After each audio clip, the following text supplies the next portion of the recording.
간도와 덕도는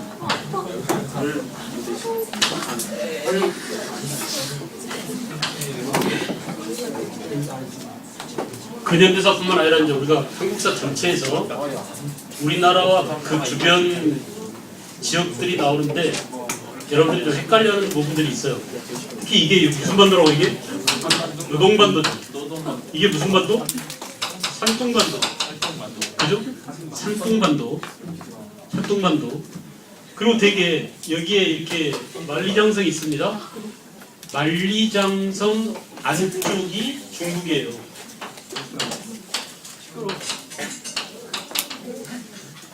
그래서 자기 머릿속에 지금 중국이 들어있으면 다 지워버리세요. 그리고 역사적으로 중국은 이곳만을, 만리장성 이쪽만을 중국이라고 하고 그 위에는 무슨 대륙이에요?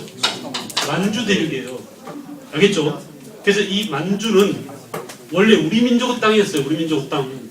그러니까 이 만주를 놓고 중국과 우리가 충돌하는 겁니다. 만주 가운데서 특히 우리가 직접 우리 것이라고 그 영유권을 주장할 수 있었던 땅은 어디냐면 여기가 백두산이 있죠. 백두산. 이 백두산을 기점으로 해서 토문강이 이렇게 흐르는데 토문강. 알겠어요? 실제 있는 토문강이야. 그 토문강은 어디로 가냐면 여기에 뭐가 있어요? 송화강이 있죠. 송화강. 송화강으로 흘러가는 이 강이 토문강이고 여기에 무슨 강? 압록강이 있죠. 여기에 무슨 강? 금왕강이 있죠. 그래서 우리가 만주라고 할 때는 이 전체를 만주라고 하지만 만주를 크게 이렇게 4등분했을 때 만주의 동남쪽을 간도라고 해요. 알았어? 다시 이 간도를 이 토문강을 기점으로 해서 이쪽을 무슨 간도? 북간도 또는 무슨 간도? 동간도라고 해. 이해했나요? 이게 자 봐봐 이유가 있어요. 이유가 전체를 뭐라고 한다고? 만주라고 하고 만주의 동남쪽을 뭐라고? 간도라고 하는데 간도를 다시 나눠서 이쪽으로 보면 동쪽에 해당되기도 하고 간도 전체로 봤을 때는 북쪽에 해당되기도 하죠. 그래서 이 토문강 이쪽을 무슨 간도? 북간도. 그리고 이쪽을 뭐라고? 서간도 또는 남간도라고 하지 않고 남만주라고 합니다. 이래서 되게 헷갈려요. 알았어요? 그러니까 서간도는 전체 만주로 보면 남만주에 해당되잖아요. 그래 안 그래요? 그래서 서간도를 다른 말로 뭐라고 한다고? 남만주라고 합니다. 남만주. 그래서 우리가 지금부터 얘기할 땅은 간도예요. 간도. 그 간도 가운데 북간도 이 지역 토문강 이쪽을 놓고 지금 문제가 생겼다라고 하고요. 됐죠? 네. 더 중요한 것은 땅이 누구 거냐라고 할 때는 누가 문제입니다. 누가 살았냐라는 것 때문에 지금 이런 문제가 생긴 거예요. 알겠죠?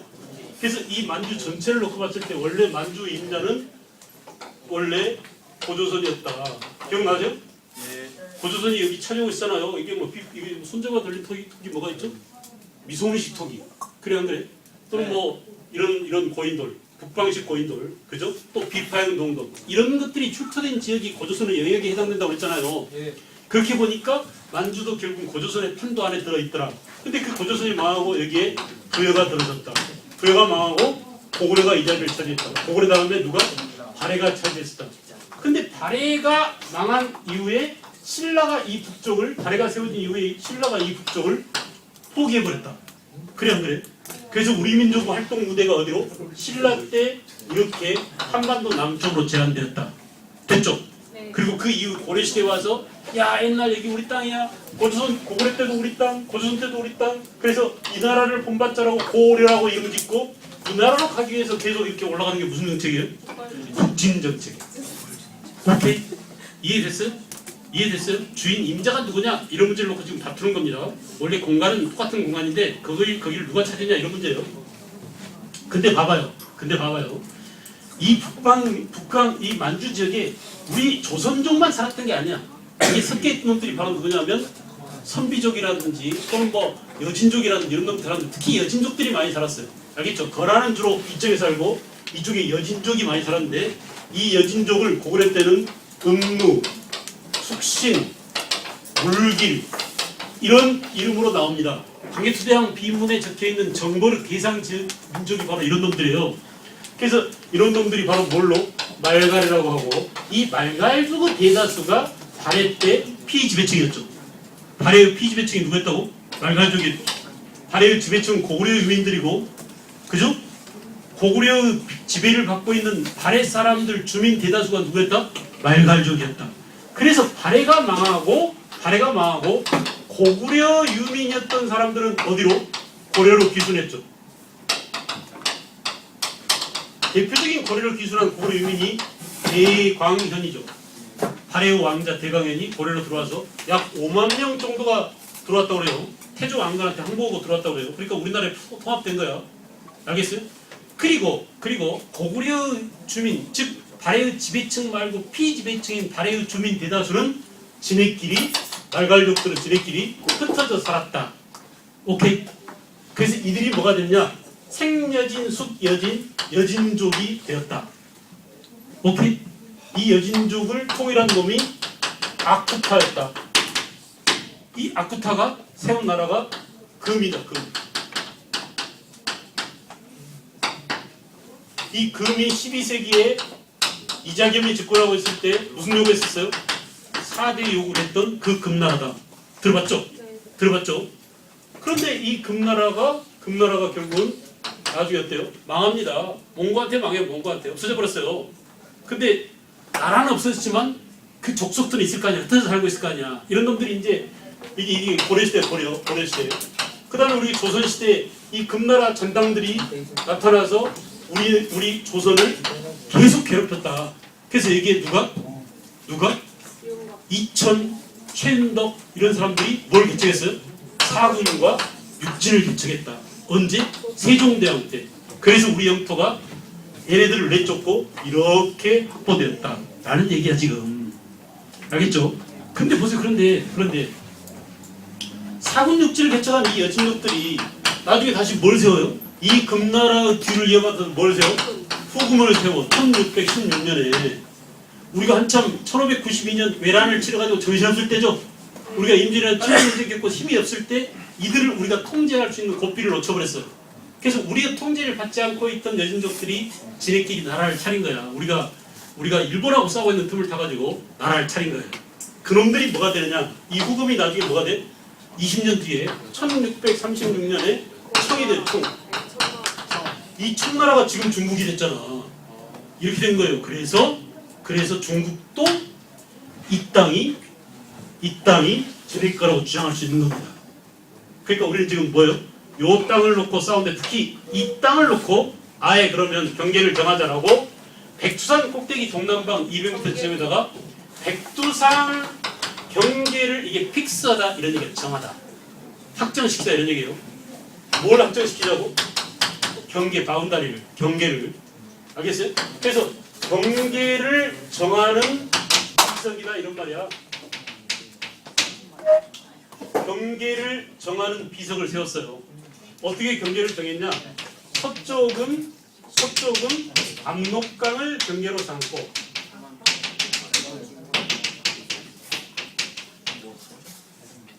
압록이죠. 이게 영어로 뭐냐면 make야. 뭐 만들다, 삼다 이런 뜻이에요. 그러니까 서쪽은 압록강으로 경계를 이게 생략돼 있어요. 목적어가. 알겠죠? 서쪽은 압록강으로 삼고 동쪽은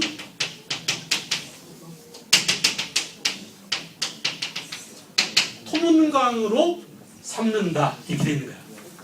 이해됐어요?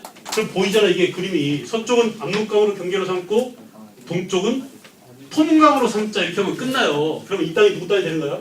요건 우리 땅, 요건 청나라 땅 이렇게 갈라갔긴 했어요. 이게 숙종 때 얘기야 지금. 알겠죠? 이 땅 전체를 놓고 중국도 지네 땅이라고 주장할 수 있는 근거가 있지. 이게 청나라가 중국이니까. 그래 안 그래? 청나라랑 지금 이렇게 전쟁을 갈등을 벌인 거예요. 청나라도 주장할 수 있겠죠. 거기가 지네들이 살았었으니까. 근데 우리는 그 전에 청나라 놈들을 이전에 발해 때까지는 우리 땅이었으니까 우리도 옛날에 우리 땅이라고 주장할 수 있겠지. 그래서 이걸 해결하려고 세운 비석이 뭐라고? 백두산 정계비라니까. 1721년에 이걸 숙종 때 세웠어요. 그래서 어떻게 정했다고? 서쪽은 압록강으로 경계를 하고 동쪽은 토문으로 하자라고 했는데 이 토문에 대한 해석 문제 때문에 말썽이 생겼다. 청나라 놈들은 토문을 투먼 이게 두만강하고 이 토문하고 발음이 똑같대. 중국 어느 사람 중국 없어요? 중국 없어? 발음이 똑같대. 그래서 쟤네들은 두만강이라고 주장하는 거야. 두만강이라고. 청나라 놈들은 두만강이라고 하고 우리나라는 뭐라고? 토문강이라고. 송화강 지류인 토문강이라고. 그래서 이만큼은 땅이 왔다 갔다 한 게 알았어요? 그래서 요게 바로 무슨 문제다? 간도 분쟁이다. 이해했어? 간도 분쟁 이해했어요? 간도 분쟁은 결국 북간도를 놓고 이 넓은 땅이 우리 남한보다 더 넓어요. 알았어요? 그냥 줄만한 땅이 아니야. 어마어마하게 넓은 땅이에요. 알겠죠? 그래서 말을 달려도 끝이 보이지 않는 그렇게 넓은 땅입니다. 이 땅을 놓고 지금 분쟁이 생겼어요. 독도 이런 분쟁하고는 차원이 달라. 알겠죠? 독도랑 차원이 달라. 우리 영토보다 더 넓은 그런 땅이 많죠. 그래서 이렇게 간도 분쟁의 배경 그랬어요. 자, 36페이지 보세요. 19세기 후반부터 간도로 이주하는 한민족이 늘어나면서 청나라와 간도 귀속을 둘러싼 분쟁이 발생. 이해하겠죠? 19세기 후반 줄거. 왜 19세기 후반에 우리나라 사람들이 간도로 갈까요? 어떤 A라는 지역에서 B 지역으로 사람들이 이동할 때는 무슨 이유 때문에? 살기 좋으니까, 살기 싫으니까? 좋으니까. 싫으니까지. 우리나라가 헬조선이었어 그때 19세기. 거기다 쓰세요. 세도정치라고 쓰면 바로 답이 나오죠. 그래 안 그래요? 세도정치. 여러분 세도정치라는 그야말로 헬조선시대야 그때가. 삼정문란, 밀란 발생, 29세기를 살았던 정약용이가 써놓은 시를 보면 어떻다고? 시산. 그러니까 뭐 시체가 산처럼 쌓이고 길가에 시체가 줄비했다고 하니까 진짜 지옥이죠. 조선이 그야말로 지옥이에요. 이 땅에서 탄가놀이 때문에 내간 매직하고 농민들 뜯어먹는 삼정문란 때문에 못 살겠다라고 하고 사람들이 달구지에다가 식구들 태우고 어디로 건너갔어요? 옛날 우리 조상들의 땅 그 간도로 가자 해서 간도로 간 겁니다. 임자가 어때? 거기 가면은 지금 비어있대 땅이. 왜 비어있는지 아세요? 이거 보세요. 얘들아 이거 봐. 여기서 일어난 뭐예요? 후금이야. 근데 그 후금이 어때요? 중국 전체를 다 먹었어. 이거 보세요. 여기서 일어난 몇 명 안 된 놈들이 여기 쳐들어가 이걸 다 먹었어요. 중국 5족을 지배한 거야. 그러니 여기보다 훨씬 더 좋은 땅 향하강 유역을 다 차지하게 됐으니 여기 있을 필요가 없죠. 전부 다 이사간 거야. 지 고향은 어때? 텅텅 비었어요. 근데 우리나라 사람들이 어때? 일로 가면 땅이 엄청 비어있대. 근데 원래 거기는 우리 땅이기도 했어. 가면 공짜리 하면서 들어가 살았어요. 근데 청나라 놈들은 야 거기로 황제 땅이야. 청나라 우리 본토야. 들어가지 말라고 공도정책 해가지고 아무도 못 들어가겠단 말이야. 지랄하고 있네. 여기 원래 우리 땅이면서 들어가 살았어요. 연구를 따지면 우리 땅이잖아. 그래. 그래서 이렇게 문제가 생긴 거야. 나가! 못 나가! 이런 문제가 생긴 이게 바로 뭐라고? 간도 분쟁이다. 알겠죠? 왜 근데 19세기에 갔냐? 우리 조선이 살기 힘들어서 간 거예요. 언제? 세도정치 때. 이해됐죠? 그래서 근데 여러분 봐봐. 이게 굉장히 중요한 문제예요. 이때 건너간 사람들이 거기 있었기 때문에 나중에 독립군들이 그 사람들과 함께 무슨 운동을 할 수 있었어요? 독립운동을 할 수 있어요. 우리 동포들이 거기 있어가지고 일본 놈들 지배를 받지 않고 있던 우리 동포들이 있어가지고 그들을 교육시키고 거기다가 독립운동 기지를 세우고 그들을 군사훈련시키고 그들한테 러시아에서 무기를 사다가 체코체 무기 이런 걸 사다가 손에 쥐어주고 싸움 기술 가르쳐서 일본 놈들을 습격하게 된 거예요. 알겠죠? 그 독립운동은 터전. 그러니까 보동전투, 청산리 대첩 이게 전부 다 어디서 일어났어요? 여기서 북한에서 일어난 거예요. 알겠죠? 이렇게 중요한 땅이니까 시험에 나오겠나 안 나오겠나? 맨날 나와요. 나오고 또 나오고 그냥 같은 내용이 말만 바꿔서 또 나오고 할 수밖에 없는 이유가 바로 뭐냐? 이렇게 여러분들 머릿속에 뭘 심어줘야 돼? 간도도 우리 땅이다라는 인식을 심어주기 위해서 그런 거예요. 알겠죠? 그래서 역사교육이 무서운 거죠. 그죠? 우리가 현재 북한도 지금 거의 김정일, 김정은 그 손에 다 넘어가 있는데 간도까지도 넘을 처지가 아니잖아요. 그럼에도 불구하고 역사교육을 통해서 장차 우리가 회복해야 될 수복해야 될 땅이다. 이런 의식을 심어주기 위해서 문제를 계속 내는 겁니다. 그 다음에 이제 오른쪽에 봐보세요. 서쪽으로는 압록강, 동쪽으로는 토문강 그랬는데 오른쪽에 보면은 백산 전개지 토문강을 청은 두만강으로 우리 정부는 송화강 상류 진짜 그때 있었던 토문강으로 주장했다. 자 여러분 실제로 여기가 시험에 나올 때 이렇게 정계비 내용이 나오거나 아니면 여기에 참여한 간도 분쟁과 관련된 사람 이름이 나옵니다. 그래서 이범윤이를 간도관리사 알겠어요? 이중하를 토문관계사 어윤중을 서북경략사 이렇게 이 사람들이 간도와 관련된 사람들이에요. 이름을 좀 쭉 알아도 누구라고요? 이범윤 또 누구? 이중환 또 누구? 어윤중 이런 사람들이 전부 다 무슨 분쟁과 관련? 간도 분쟁과 관련. 알겠죠? 알겠죠? 안용복 그럼 누구랑 어디랑 관련돼요? 독도랑 관련되죠. 이렇게 정해져 있어요. 독도와 관련된 사람 안용복이고 동네 어부 출신 안용복. 독도가 우리 땅임을 일본에 주장하고 있는 어부잖아요. 근데 간도를 관리하기 위해서 간도에 갔던 간도 관리사 누구? 이범윤. 토문감계사. 알겠죠? 토문강이니까 이쪽은 우리 땅이라고 주장하고 그쪽을 실제로 다스린 사람 누구? 이중환, 어윤중 이런 사람들이 바로 간도와 관련된 간도 분쟁과 관련된 사람이야. 내가 첫 시간에 얘기했죠. 시간이 나오든지 인간이 나오든지 공간이 나오든지 이건 공간과 관련한 인간이 나올 수 있는 소지가 있는 것입니다. 알았어요? 왜 이런 것까지 강요하느냐? 간도 문제가 너무나 많이 나왔어 그동안에. 그냥 간도 문제 다 알 수 있는 내용들인데 나올 게 별로 없어. 알았어? 그래서 이런 내용들까지도 알아두자. 사람 혹시 모르는 사람이에요. 하지 마세요.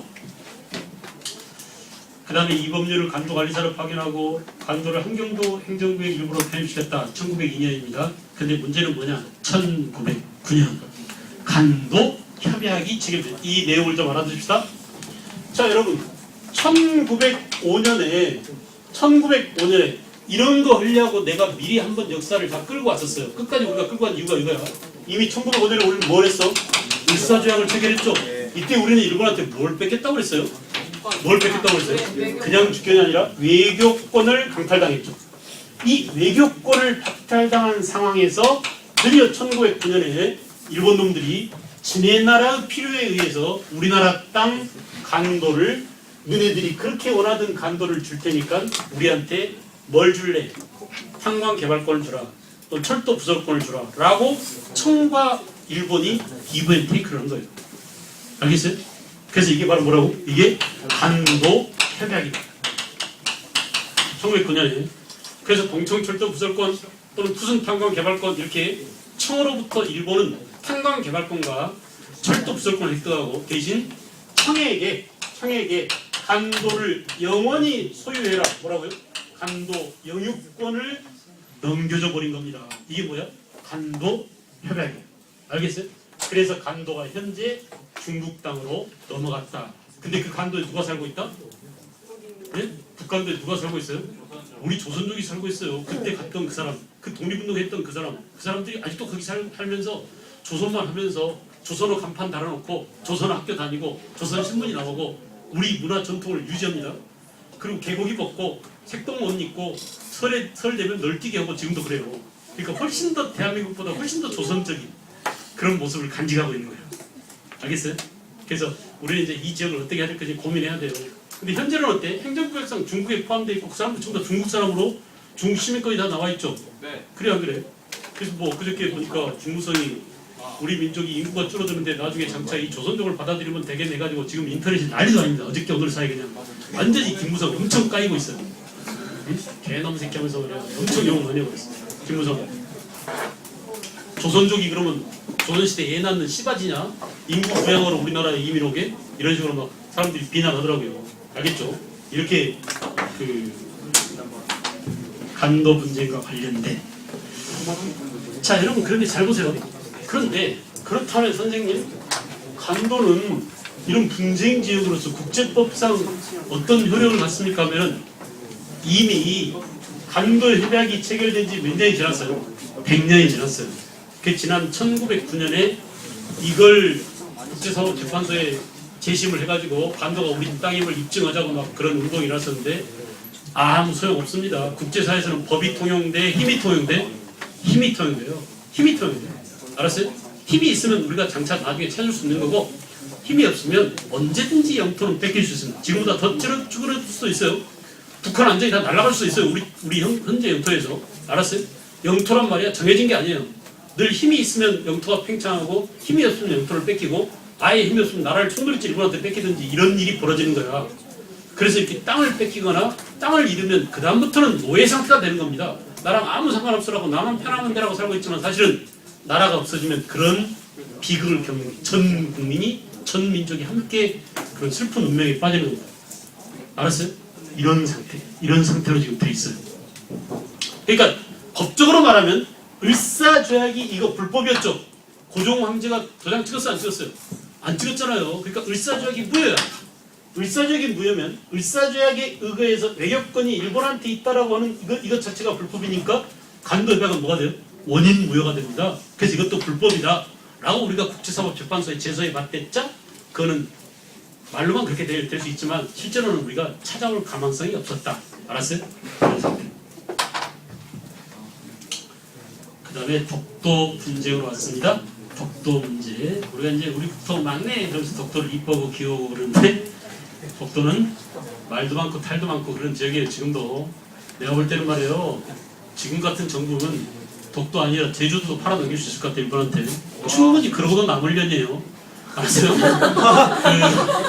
그 덕도 문제 괜찮아요. 괜찮아요. 찍어서 올릴 거야 그냥.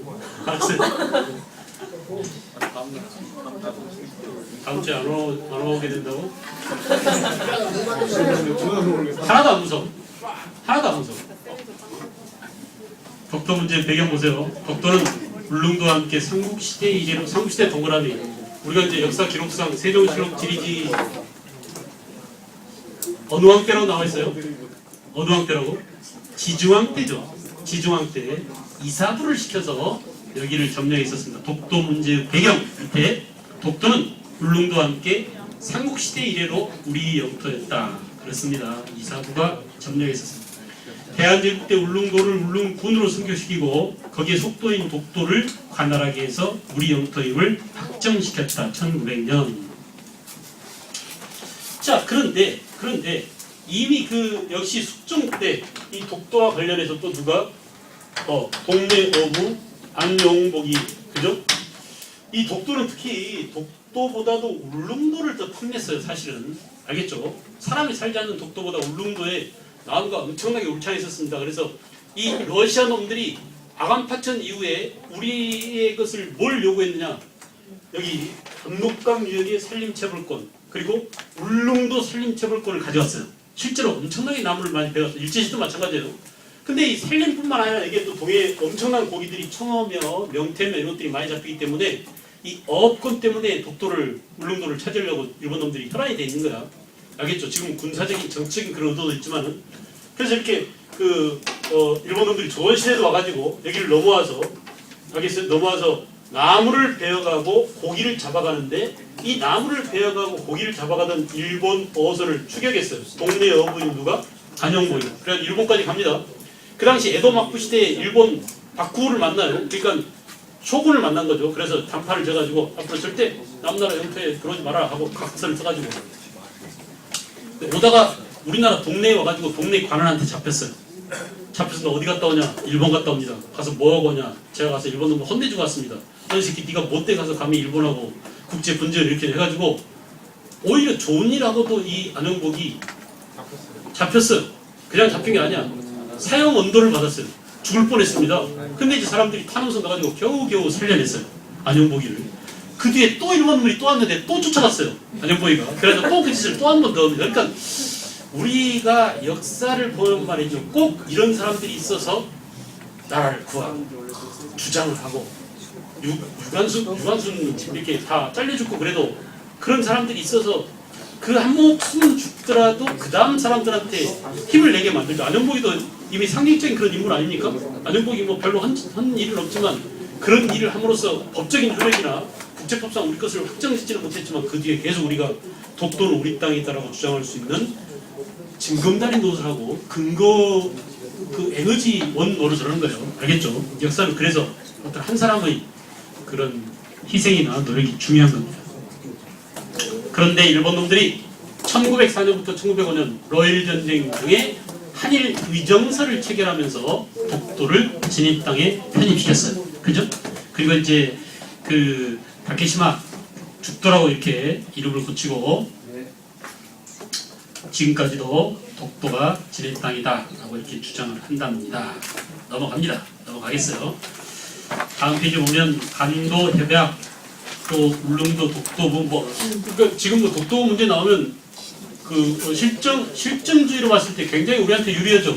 조선시대에 만들어진 수많은 지도들, 또 서양놈들이 만든 지도 여기에 울릉도가 우연이다, 조선다운 이렇게 표시된 것들이 너무나 많이 나와가지고 증거로 말하면 우리가 이기는데, 아까도 말씀드렸다시피 국제법상 그런 법적인 효력이나 실증주의적 이런 것들보다는 뭐가 중요하다? 힘의 논리. 지금은 누가 지배하고 있어요?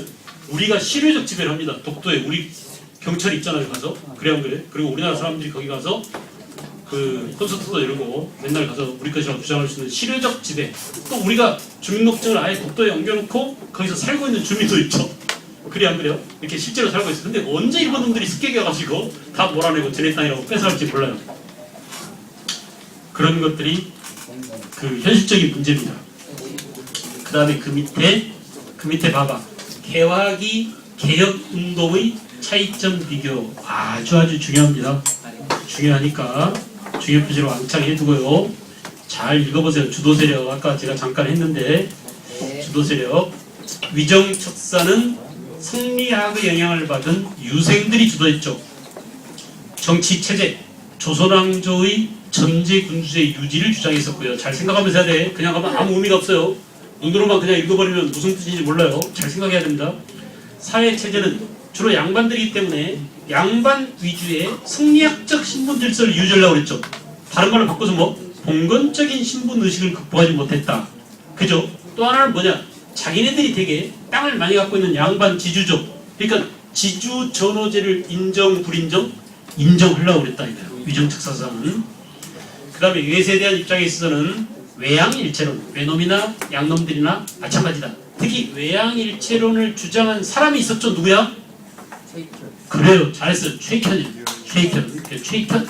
외양일체론을 주장했었고, 자, 민중의 지지를, 봉건 질서를 유지하려고 했기 때문에 민중의 지지를 받지 못했어요. 그러나 반침략에 있어서는 민중의 지지를 받았다. 이 부분.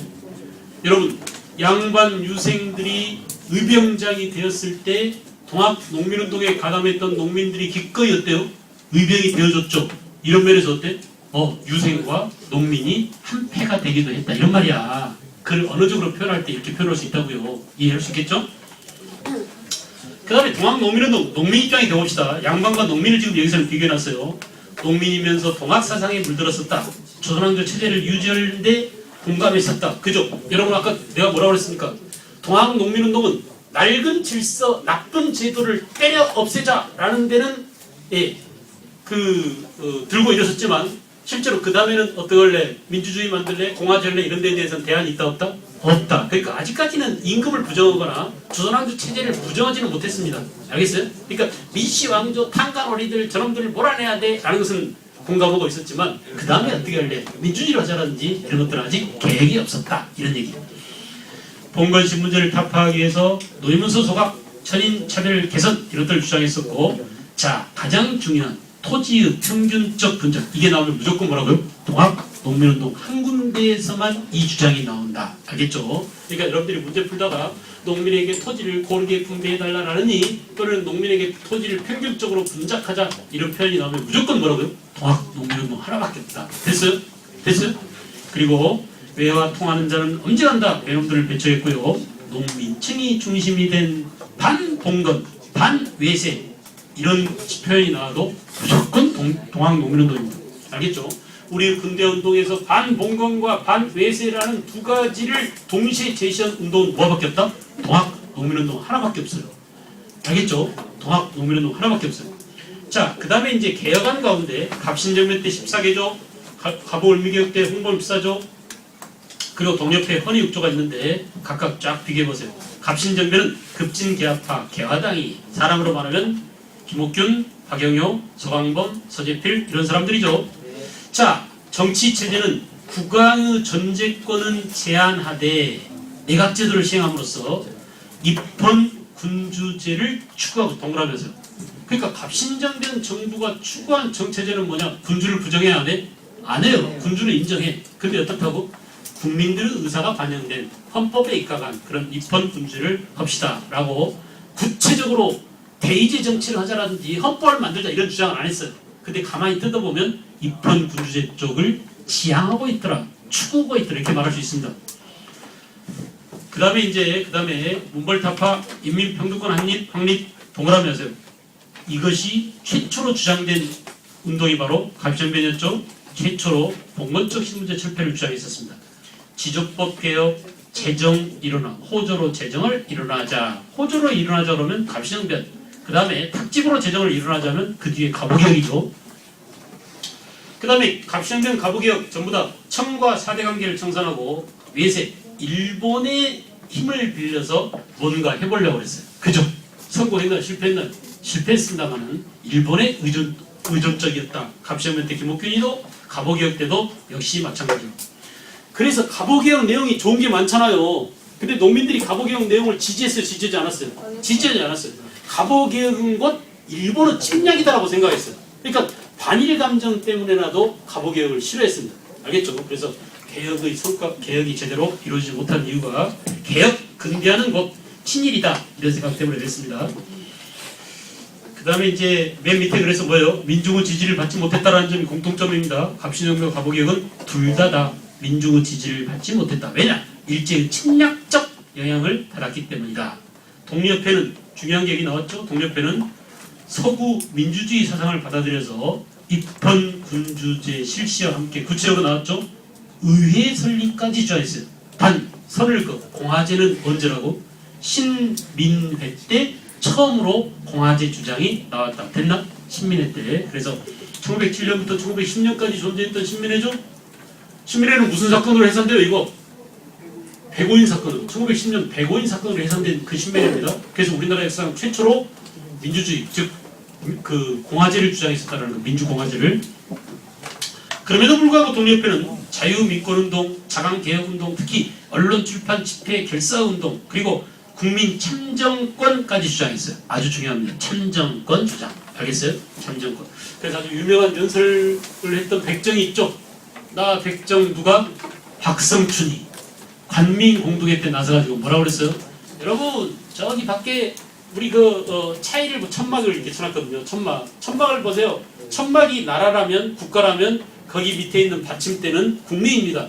근데 제가 백정이지만 저도 나라를 떠받드는 하나의 기둥이 되겠습니다라고 사람 취급하지 않고 개돼지 취급했던 그 백정이 백성들 앞에 나타나가지고 연설을 했어요. 이렇게 마이크 들고. 알겠어요? 결국 그 얘기는 뭐냐? 드디어 민중이 역사의 주인공으로 부상하는 그런 순간이에요. 알겠죠? 신문제가 이제 공식적으로 차별했던 신문제가 없어지고 국민 참정권 주장까지 나왔다는 점. 기타 예산 결산을 공표할 것, 재정을 일원할 것 이런 주장들이 나오고 맨 밑에 민중의 바탕을 둔 근대화 운동을 민중의 바탕을 둔 이 말이 나오면 무조건 독립협회 또 뭐 헌의 6조 그 전에는 민중이 역사 주인공이 되지 못했습니다. 그 다음에 38쪽은 아주 중요한 흐름들이에요. 큰 흐름들이에요. 38쪽 찾으셨나요? 우리 역사에서 크게 개화운동과 위정척사운동 이 두 가지 흐름이 있었는데 되게 중요해요. 그래서 선생님하고 칠판에 보고 여기 다 있으니까 필기하려고 하지 말고 집중해서 한번 봐주세요. 알겠죠? 네. 이 흐름이 그 뒤에 역사에 어떻게 작용되는지.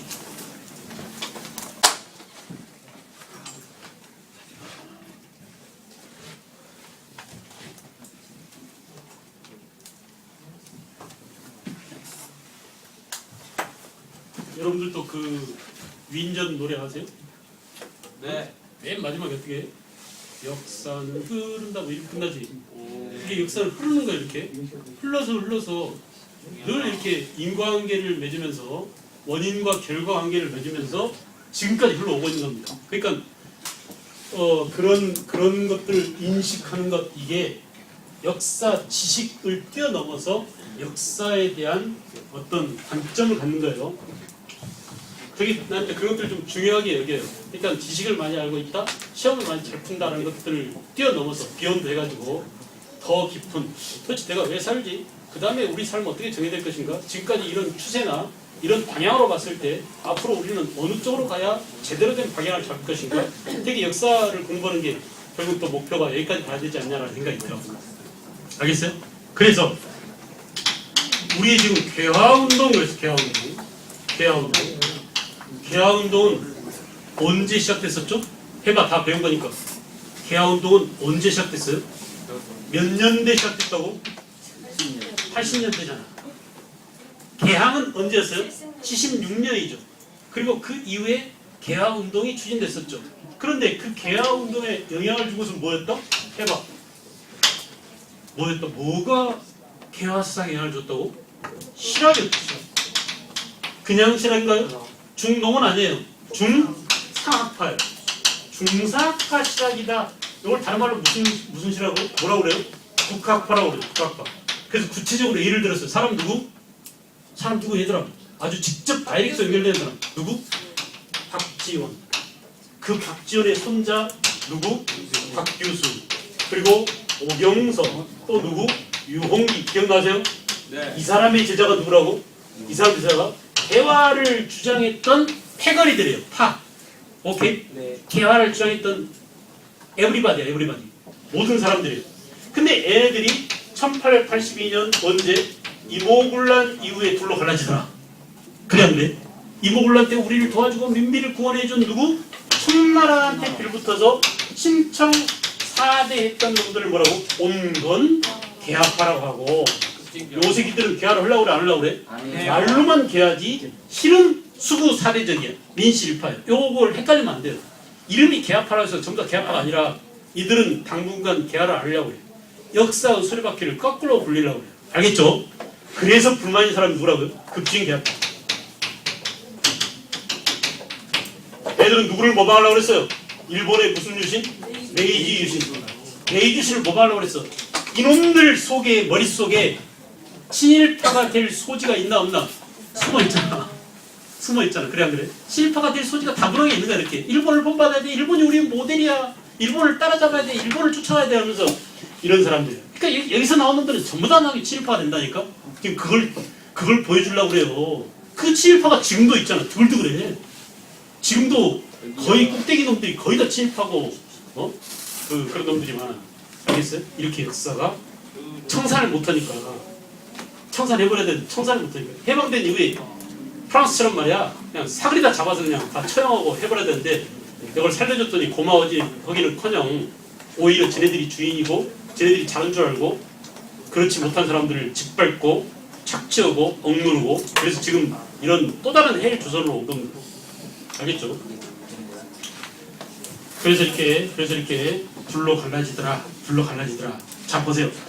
이들이 일으킨 게 봐봐. 이들이 일으킨 게 뭐예요? 갑신정변이었어요. 몇 년에? 1884년. 그리고 이 이후에 완전 도태. 봐봐. 급진개화파로 완전 도태. 이들이 살아남아서 그 이후에 변신. 친청에서 무엇으로? 친일로. 알겠냐? 그리고 뭘 추진해? 갑오개혁을 추진해요. 이해했어? 갑오개혁을 추진해. 얘들이 갑오개혁. 무슨 내각이었어요? 갑오개혁을 추진한 내각이 무슨 내각이야? 김홍집 내각이야. 알겠죠? 원래 이 김홍집이가 친청 사대주의 하면서 온건개합파인데 나중에 친일파로 변절해가지고 박영영, 김옥균, 박영영, 김홍집 이런 놈들이 전부 다 친일 내각이 돼가지고 갑오개혁을 추진하는 겁니다. 알겠죠? 갑오개혁. 그래서 이렇게 이제 갑오개혁을 추진하고 결국 뭐냐? 그 이후에 결국은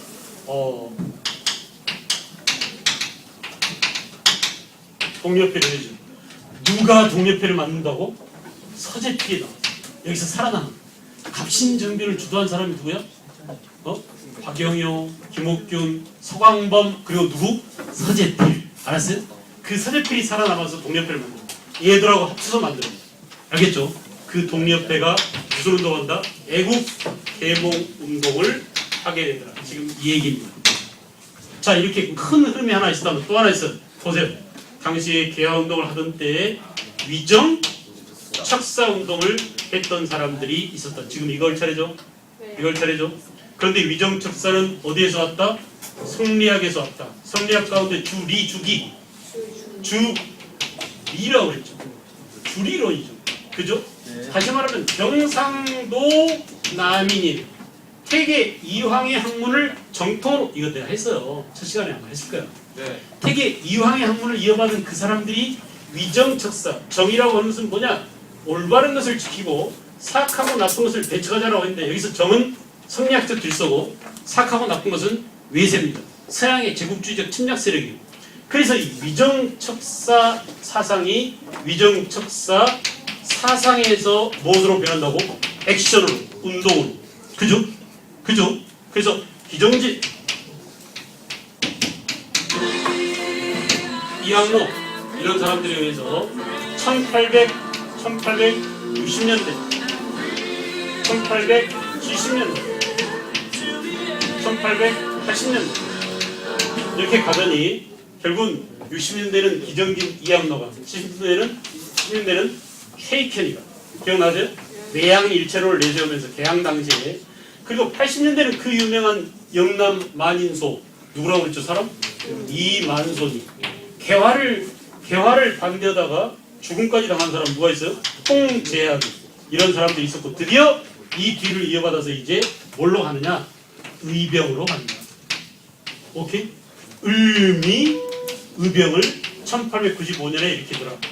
1895년 을미의병 이후에 1905년 을사지역이 체결되자 무슨 의병? 을사의병. 다시 군대 이상과 고정태의 언제? 1907년에 무슨 의병? 정미의병으로 이어져. 이렇게 의병과 애국개혁운동이 충돌한다. 아까 했었죠? 여기까지. 쉬었다 합시다. 쉬었다.